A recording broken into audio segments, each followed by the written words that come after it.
gimana caranya kita bisa mengecilkan lingkar perut kita yang berlemak itu, yang nggak sehat dan bener-bener ngeganggu kita. Kita bakalan ilangin semua lemaknya dengan jalan kaki. Sekaligus juga gue mau sharing ya, karena kebetulan kemarin gue habis jadi pembicara di Pertamina. Gue sharing juga gimana cara kita bisa mengecilkan lingkar perut kita dengan jalan kaki, terutama kalau kita misalnya jalan kakinya di atas treadmill. Nah, gimana caranya dan juga langkah-langkahnya, kita langsung bahas aja di video kali ini. Yang awalnya kadar lemak gue 30% kayak gini ya, gue pengen turunin kadar lemak 15% kayak gini. Gue selalu menerapkan jalan kaki di rutinitas kita, karena jalan kaki ini itu membakar kalorinya itu kita bisa lakuin setiap hari. Nah, kenapa gue memilih jalan kaki? Kenapa bukan lari, skipping, renang gitu ya, ataupun olahraga lain? Nah, jalan kaki ini yang paling pertama kita bisa lakuin tanpa alat. Nah, yang kedua, jalan kaki ini adalah olahraga yang low intensity, intensitasnya tidak terlalu tinggi. Nah, seberapa sih sebenarnya jalan kaki yang kita butuhin? Nah, kalau kita misalnya lihat di studi 2022 ini ya, ketika mereka itu melakukan jalan kaki dari 0 sampai 8.000 langkah, itu penurunan obesitasnya meningkat sebanyak 31%. Tidurnya pun jadi membaik, masalah GERD menurun ya, membaik juga, depresi semua juga membaik. Kita jadi lebih ringan badannya, kita jadi lebih sehat. Jadi itu alasannya kenapa kita wajib jalan itu 8.000 sampai 10.000 langkah. Nah, yang kedua, kita mulai tingkatkan intensitas jalan kakinya dengan menerapkan tanjakan. Yaitu biasanya di mana? Yaitu biasanya di treadmill. Nah, kalau gue biasa gue mulainya pelan dulu ya, pemanasan dulu. Jadi di 5 menit pertama itu kecepatannya gue pasang 3 sampai 4 dan juga tanjakannya tuh di 4 aja dulu. Gue lakuin selama 5 menit. Nanti kalau udah mulai panas badan kita ya, nanti kita mulai naikin tuh ke set utama atau ke gerakan yang kita bakalan jalanin jangka panjang tuh. Contohnya setengah jam, 40 menit, 50 menit atau bahkan kalau gue sejam gitu ya. Kita bisa naikin tuh speednya sampai 4 aja, jangan lebih. Dan incline-nya kita naikin ya sampai ke tahap zona pembakaran lemak kita itu tercapai. Yaitu berapa? Yaitu 220 dikurangi dengan umur saat ini. Itu ketemu ya angkanya ya. Itu adalah maksimum heart rate kita. Contoh misalnya anggaplah gue umurnya 50. Terus 220 dikurangi 50. Itu dapat berapa? Dapatnya 170. Itu maksimum heart rate kita tuh, detak jantung kita. Nah, 80% dari 170 yaitu adalah 136 beats per minute. Artinya apa? Artinya kita mau di antara 136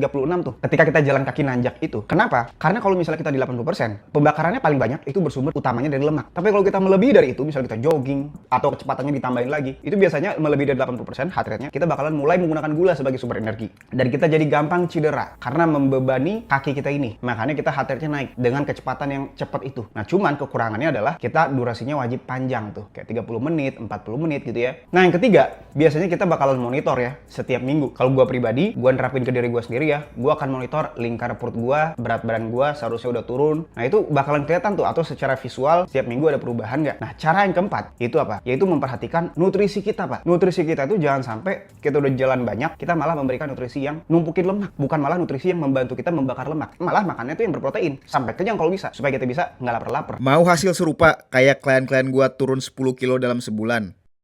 Langsung daftar coaching di link di bio profil akun gua.